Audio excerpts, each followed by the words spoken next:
Esta clase liberada forma parte del curso Crimen y Castigo en la Antigua Roma. Ingresa al link ubicado en la descripción de este video e inscríbete en él desde cualquier parte del mundo en la que te encuentres. Para comprender los castigos a los que estuvieron sometidos los cristianos, debemos partir esta historia con la llegada de los romanos a Oriente y los conflictos contra los judíos. Ya estando Pompeyo en dichas tierras, este joven general cometió un sacrilegio de proporciones. Primero, ingresó a la parte del templo de Jerusalén reservada exclusivamente para los judíos.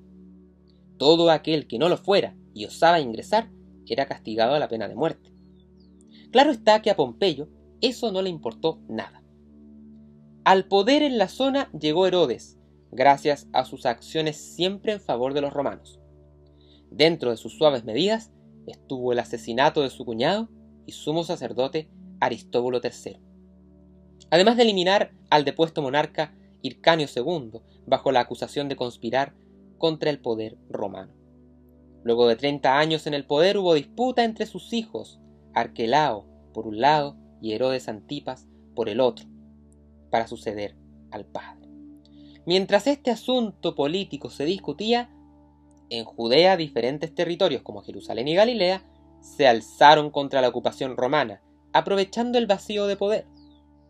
La insurrección fue extinguida por Varo, el enviado romano en Siria, quien, a modo de castigo ejemplificador para las demás ciudades, arrasó Séforis, vendió a su población como esclavo y crucificó a miles de rebeldes.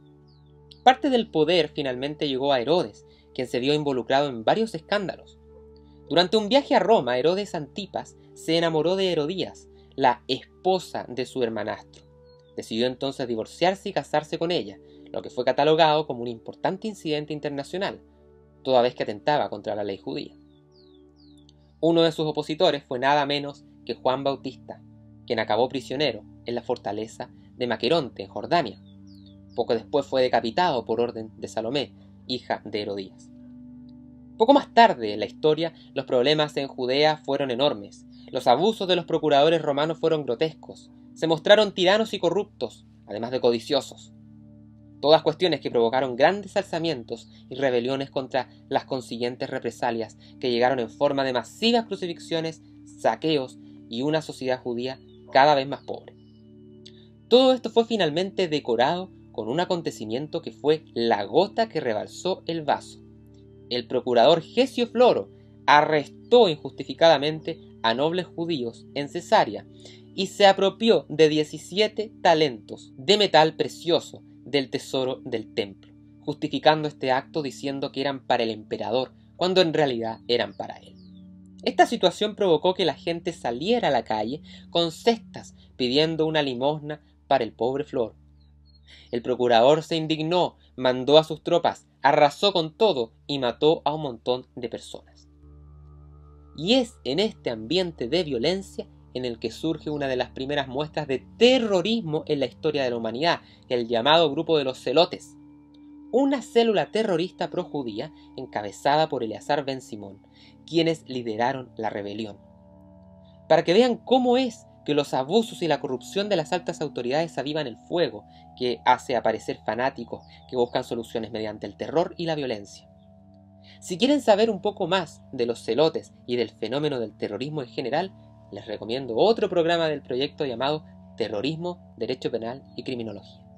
La situación continuó en una escalada de violencia que terminó con Roma llegando con todo el poder del imperio, aplastando la gran rebelión.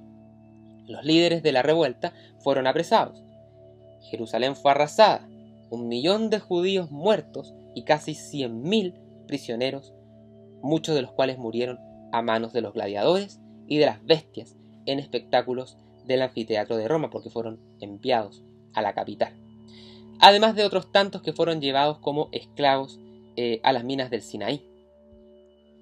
Luego de la caída de Jerusalén, aún quedaron algunos focos de conflicto y resistencia que se mantuvieron en fortalezas como por ejemplo la de Masada. Tras varios meses de asedio, justo antes que los romanos ingresaran a Masada, los rebeldes que yacían allí los que por cierto pertenecían a la llamada secta de los Sicari, cuyo nombre provenía de la daga que usaban como arma, la sica, y de donde provienen la palabra sicario, decidieron poner fin a sus propias vidas antes que caer en manos del enemigo. Más tarde sería el emperador Adriano quien ordenó el cambio de nombre de la provincia, la que dejó de llamarse Judea y pasó a conocerse como la provincia romana de Siria-Palestina. A mayor abundamiento se prohibieron cultos y rituales, se prohibió la práctica del Shabbat, la ordenación de rabinos y el estudio de la ley, e incluso impidió la entrada de cualquier judío a Jerusalén bajo nada menos que pena de muerte.